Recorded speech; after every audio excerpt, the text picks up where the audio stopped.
प्रधानमंत्री मोदी के झूठ को पकड़ लिया तो अखबारों ने धनाधन छाप दिया और न्यूज चैनलों पर हेडलाइन चलने लग गई।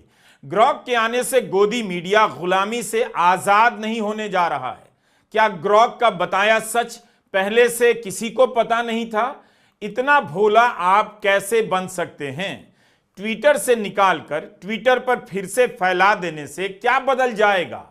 व्हाट्सएप अंकिलों को दुनिया की कोई एआई नहीं बदल सकती है। भारतीय जनता पार्टी ग्रॉक से इतना डरी और सहमी हुई क्यों नजर आ रही है? जिस तरह से एलन मस्क ने ग्रॉक को तैयार किया है, ग्रॉक का तीसरा वर्जन लेकर आया दोस्तों, उसने भारतीय जनता पार्टी की पूरी धोती खोल कर रख दी है। अब सवाल तो यह पूछा जा रहा है, क्या प्रधानमंत्री नरेंद्र मोदी जी ग्रॉक की गर्दन जो है दबा पाएंगे? क्या ग्रॉक पर बैन लगा पाएंगे? एलन मस्क भी खुलकर मैदान में आ चुके हैं, भारतीय जनता पार्टी के सामने आ चुके हैं और इंडिया के लोग मजे से ग्रॉक से भारतीय जनता पार्टी वीर सावरकर को लेकर सवाल पूछते हुए नजर आ रहे हैं और खास करके आरएसएस को लेकर भी सवाल पूछे जा रहे हैं। जो जवाब ग्रॉक दे रहा दोस्तों वो वाकई में रोमांचक है। हमारे साथ वरिष्ठ पत्रकार मौजूद है रवीश कुमार, आप उनकी इस रिपोर्ट को देखिए। नमस्कार, मैं रवीश कुमार। मस्क को ही खतरनाक कह दिया है मस्क के बनाए एआई ग्रॉक ने। मस्क ने खुद कहा कि लगता है ग्रॉक 3 के रूप में हमने एक दैत्य खड़ा कर दिया है। ग्रॉक का घोड़ा इस समय बेलगाम किसी भी दिशा में दौड़ता हुआ रौंदता हुआ चला जा रहा है, लेकिन कब तक बेलगाम दौड़ेगा? क्या इंतजार किया जाए कि आज जिन बातों को ग्रॉक कह रहा है आने वाले दिनों में उसी से पलट जाएगा? उसी से पलट जाएगा। ईमानदार कह रहा है उसे ही चोर कहने लग जाएगा। एक बड़ा सवाल है कि क्या सत्य का इतना मोल रह भी गया है जिसके मिलते ही इतना उत्साह दिखाई दे रहा है? किसानों की आय 2022 तक डबल नहीं हुई, इस बात को किसान जानते भी हैं, लेकिन वोट बीजेपी को ही देते हैं। स्मार्ट सिटी से शहरों का हाल बहुत नहीं बदला, लेकिन उन शहरों के लोग बीजेपी को वोट देते ही रहते हैं। तो तथ्यों को फिर से जान लेना एक अलग बात है और उसे राजनीतिक बदलाव के एजेंट के रूप में देखना एक अलग बात है। यही नहीं, ग्रॉक की जानकारी का आधार क्या है, यह भी बड़ा सवाल है। किसी ने उत्साह में कह दिया कि मीडिया को विस्थापित करने आ गया है ग्रॉक, मीडिया को आईना दिखा रहा है। हम अखिलेश यादव का एक वीडियो दिखाना चाहते हैं। रोज अखिलेश यादव मीडिया को आईना दिखाते रहते हैं और मीडिया अपना चेहरा नहीं देखता। समाजवादी पार्टी के हैंडल पर मीडिया अपना चेहरा नहीं देखता वीडियो है जिसमें बार बार पूछ रहे हैं कि मुझसे ये सवाल करो, पहले मुझसे ये सवाल करो तब मैं जवाब दूंगा, और वहां खड़े पत्रकार उस सवाल को दोहरा नहीं पाते।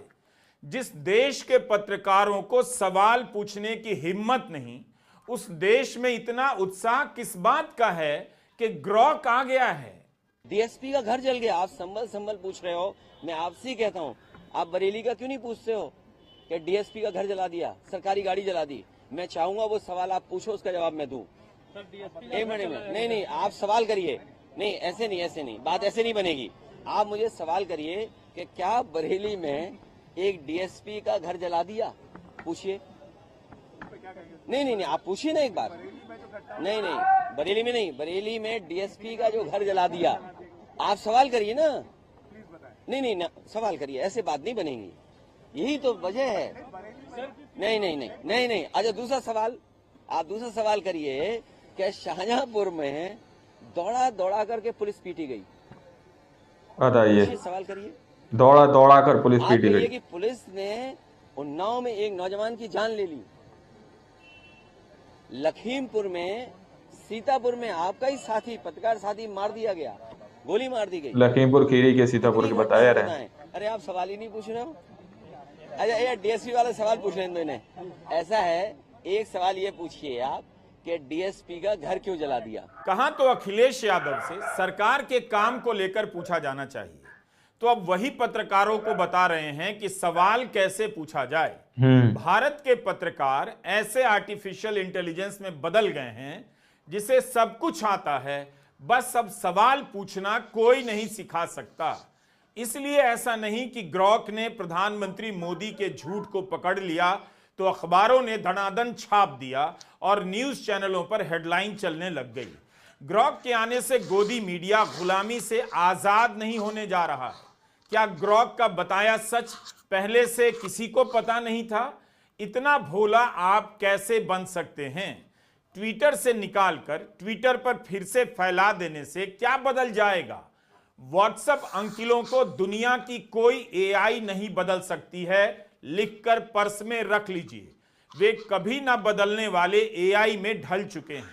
इन सवालों के सेट से आप पूछने वालों के पूर्वाग्रह का अंदाजा लगा सकते हैं। एक सार्थक बात जरूर नजर आती है, ग्रॉक से तरह तरह के सवालों का पूछा जाना। इनसे लगता है कि अब भी पूछना और पूछने का लोक अभ्यास भारत में जारी है।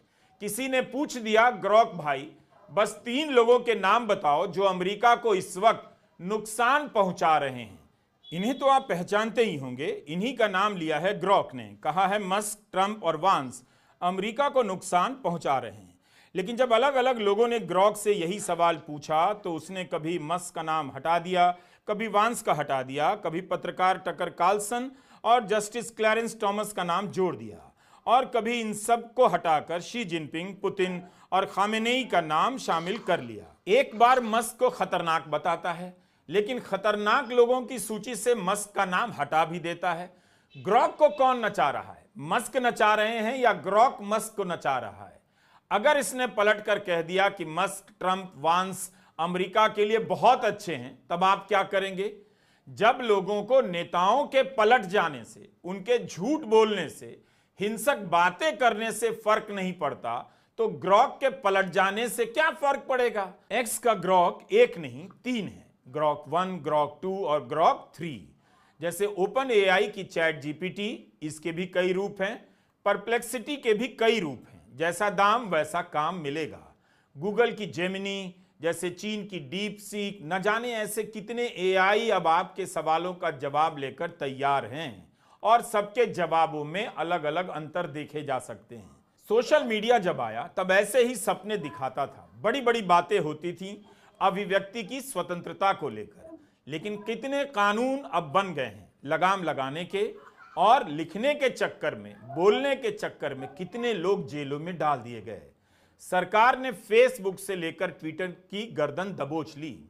कह दिया कि अपना प्रतिनिधि हमारे देश में तैनात करो, जिसे बुलाकर हम अपना फरमान लागू कर सकें। बस किसी का पेज बंद होने लगा, किसी का पेज धीमा किया जाने लगा। कब तक एआई अपनी आजादी की खैर मनाएगा? पत्रकार अरविंद गुणाशेखर ने एक सवाल पूछ लिया कि भाई ग्रॉक, क्या सरकार या अदालत आपको बुला सकती है?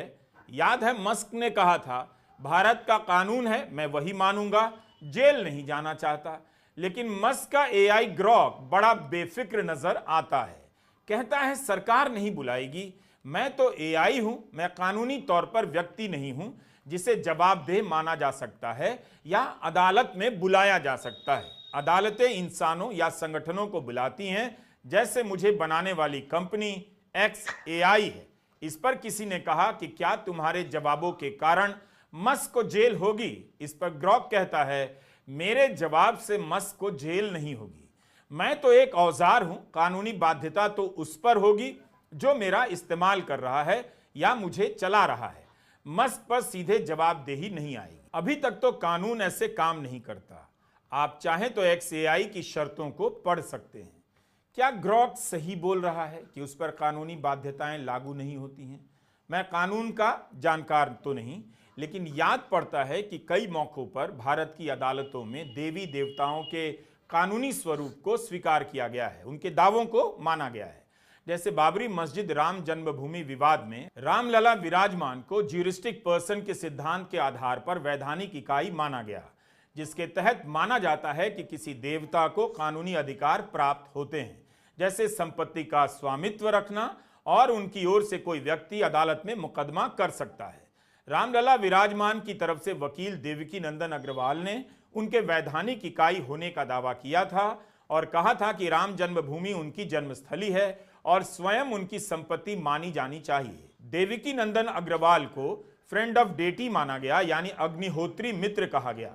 2019 में सुप्रीम कोर्ट के फैसले में रामलला के विग्रह यानी मूर्ति को वैधानिक इकाई माना जाता है, उन्हें ही स्वामी और उन्हें मंदिर निर्माण हेतु भूमि सौंपने का फैसला सुनाया जाता है।